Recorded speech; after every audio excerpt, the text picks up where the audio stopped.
Alladzi khalaqal mauta, Dia yang menciptakan mati, wal hayata, dan Dia yang menciptakan hidup. Untuk apa Allah menciptakan mati dan hidup? Allah menciptakan mati dan hidup untuk menguji siapa yang paling banyak amalnya. Allah tidak memandang siapa yang paling banyak ilmunya. Allah juga tidak memandang siapa yang paling banyak hartanya, dan Allah juga tidak memandang siapa yang paling tinggi jabatan kuasanya.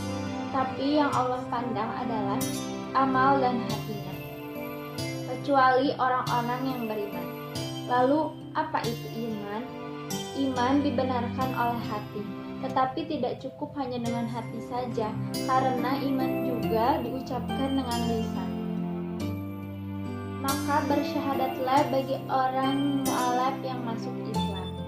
Tetapi apakah itu semua cukup? Tentu saja tidak, karena banyak orang yang percaya kepada Allah Subhanahu wa Ta'ala, tapi ada juga orang yang menolak Nabi Muhammad SAW.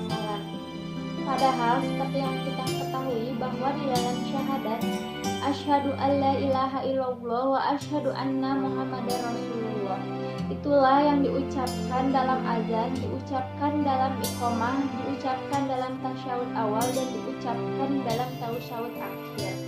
Bahkan dalam ucapan zahir dan batin, kita tetap menyertakan Nabi Muhammad. Nabi Muhammad memang tidak nampak di pelupuk mata kita, tetapi kita ucapkan salam kepadanya. Lalu kemudian setelah orang beriman, tidak cukup hanya hati disertai dengan ucapan lisan saja, tetapi anggota tubuh juga harus ikut untuk beramal soleh. Orang beriman tidak masuk ke dalam orang yang rugi.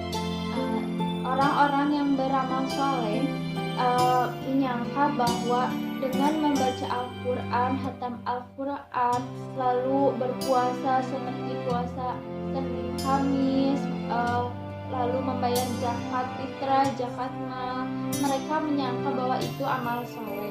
Tentu saja itu tidak salah, memang benar itu adalah amal soleh.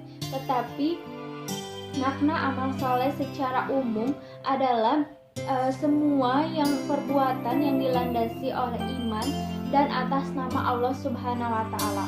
Maka sebagai seorang muslim, kita harus beramal soleh dengan dilandasi oleh iman dan dibuat dengan atas nama Allah.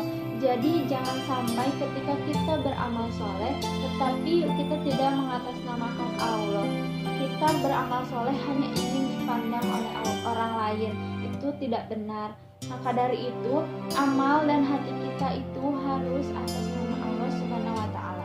Demikian yang dapat saya sampaikan. Wassalamualaikum warahmatullahi wabarakatuh.